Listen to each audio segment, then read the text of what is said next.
মানে যেটো আজি দিনটোৰ কথা হয়তো পাহৰিব নোৱাৰিম কেতিয়াও, কাৰণ খুব আমি মানে সাহিত্য সাধনা মঞ্চ দিৱস পালন কৰিম বুলি ভাবি আছিলো, আৰু আজিৰ এই দিনটো আমাৰ সমাগত হ'ল। সেই মৰ্মে আমি ইমানবিলাক বিশিষ্ট ব্যক্তিক মাতি আনিছো বা আমি এৱাৰ্ডো দিছো। প্ৰথম আমাৰ বজালী জিলাৰ পৰাই এৱাৰ্ডৰ মানে আৰম্ভণি হৈছে, যিটো পুৰস্কাৰ আমাৰ সাহিত্য সাংস্কৃতিক ইত্যাদিবিলাক দিশত আমাৰ পুৰস্কাৰ প্ৰদান কৰা হৈছে।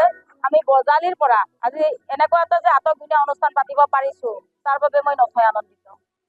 ৰাইজে আমাৰ সাহিত্য সাধনা মঞ্চ 4 বছৰ হ'ল, আৰু এই 4 বছৰত আমি বহুখিনি ৰাইজৰ পৰা সঁহাৰি পাইছো। এতিয়াতো আমাৰ বহুকেইখন ডিষ্ট্ৰিক্ট 13খন ডিষ্ট্ৰিক্টত আমাৰ গঠন হৈছে নতুন কৰি, আৰু লগতে ভৱিষ্যতলৈ আৰু আগবাঢ়ি যাব বুলি মই ভাবিছো।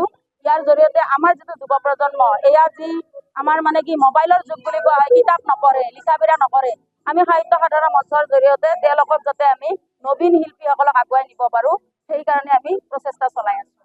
ৰাইজৰ সহযোগ থাকিব লাগিব, কিন্তু কিছুমান ক্ষেত্ৰত অকণমান আমাৰ প্ৰব্লেম হয়, সমস্যা হয়, যে প্ৰত্যেকৰে সঁহাৰি আমি সঠিকভাৱে নাপাওঁ।